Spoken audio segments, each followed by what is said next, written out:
৭টা ৮টা পৃথিবী একসাথে করলে যতখানি হবে তার থেকেও হয়তো মাকে অনেক বেশি ভালোবাসি। এতটুকু আসার পিছনে আমার মায়ের অবদান সবথেকে বেশি। মাকে এতটুকু বলতে চাই, তোমায় অনেক ভালোবাসি, অনেক অনেক অনেক বেশি ভালোবাসি। আমিও অন্য সন্তানদের মতোই কখনো মাকে বলাই হয় না যে মা তোমাকে অনেক ভালোবাসি। মাকে ভালোবাসার জন্য কোনো স্পেসিফিক দিবসের প্রয়োজন হয় না, মা তো মাই হয়। একটা সন্তানের জন্য সবথেকে কাছের এবং আপন মানুষ হচ্ছে মা। সুতরাং এই মানুষটাকে ভালোবাসার জন্য তো কোনো দিবসের প্রয়োজন পড়ে না। আসলে মাকে কতটা ভালোবাসি, মা এমন একজন মানুষ, এমন একটা জায়গা, এমন একটা অনুভূতি যেটা আসলে ওইভাবে কথা বলে বা ভাষায় প্রকাশ করার মতো না। মাকে কতটা ভালোবাসি এটা হয়তো আমি বলতে পারবো, কিন্তু ওইভাবে এক্সপ্রেস করতে পারবো না। মাকে ভালোবাসি পৃথিবীর হয়তো এরকম ৭টা ৮টা পৃথিবী একসাথে করলে যতখানি হবে তার থেকেও হয়তো মাকে অনেক বেশি ভালোবাসি। আমার জীবনে আমি এখন হচ্ছে এইচএসসি 26, তো এতটুকু আমি আসছি, আমার এতটুকু আসার পিছনে আমার মায়ের অবদান সবথেকে বেশি। সুতরাং মা আমার জন্য স্পেসিফিকলি কী করে এটা বলে তাকে ছোট করতে চাই না। মাকে এতটুকু বলতে চাই, তোমায় অনেক ভালোবাসি, অনেক অনেক অনেক বেশি ভালোবাসি। হয়তো ওইভাবে কখনো বলা হয়নি, কিন্তু তোমায় অনেক বেশি ভালোবাসি।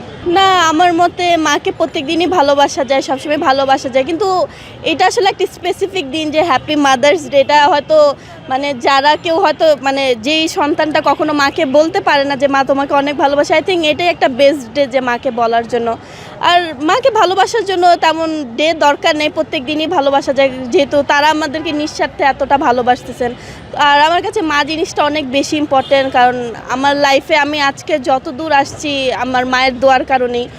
যতই ভুল করি না কেন দিন শেষে সে ঠিকই বলবে, কেউ বলুক আর না বলুক, সে ঠিকই বলবে যে মা যাই করেছো নেক্সট টাইম থেকে এটা করো না, তোমার ভুলটা তুমি শুধরায় না। তো হ্যাঁ, আমার কাছে মামাটা অনেক বেশি ভালোবাসি, কিন্তু আমিও অন্য সন্তানদের মতোই কখনো মাকে বলাই হয় না যে মা তোমাকে অনেক ভালোবাসি। তো আজকে বলতে চাচ্ছি যে মা আমি তোমাকে আসলে অনেক ভালোবাসি, কিন্তু কখনো হয়তো বলা হয় না, তোমাকে অনেক ডিস্টার্ব করে এতটা বড় হয়ে গেছি, কিন্তু তাও এখনও নিজের জিনিস নিজে গুছিয়ে রাখতে পারি না। তুমি সবসময় গুছিয়ে দাও, আমার খাওয়া দাওয়া থেকে শুরু করে ইচ অ্যান্ড এভরিথিং। তো হ্যাঁ মা তোমাকে অনেক ভালোবাসি। স্যাক্রিফাইস বলতে সব কিছু তো সন্তানদের জন্যই থাকে, নিঃস্বার্থে, মানে সে দিন থেকে রাত এক করে ফেলতেছে শুধু যেন তার বাচ্চাটা ভালোভাবে বড় হয়, স্কুলে নিয়ে যাওয়া, কলেজে নিয়ে যাওয়া, কোচিংয়ে নিয়ে যাওয়া। তো নিঃস্বার্থভাবে তারা প্রতিদিনই ভালোবাসে আর অনেক কিছু করতেছে, কিন্তু আমরা সন্তান হিসেবে সেই প্রতিদানটা দিতে পারছি না মাকে।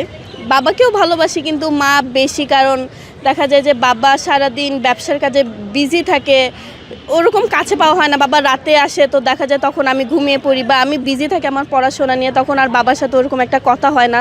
সপ্তাহে শুধু ফ্রাইডেই দেখা যায় বাবা বাসায় থাকে, তো তখন কথা। কিন্তু মা তো প্রত্যেক দিনই দেখা যাচ্ছে 24 ঘন্টায় বাসায় থাকে, তো অ্যাটলিস্ট নির্দ্বিধায় সব কিছু বেস্ট ফ্রেন্ডের মতো সব কিছু শেয়ার করা যায়।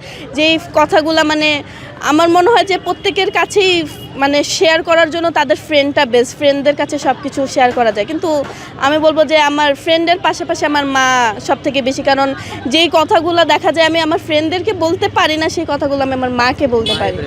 হ্যাঁ, মাই আমার বেস্ট ফ্রেন্ড।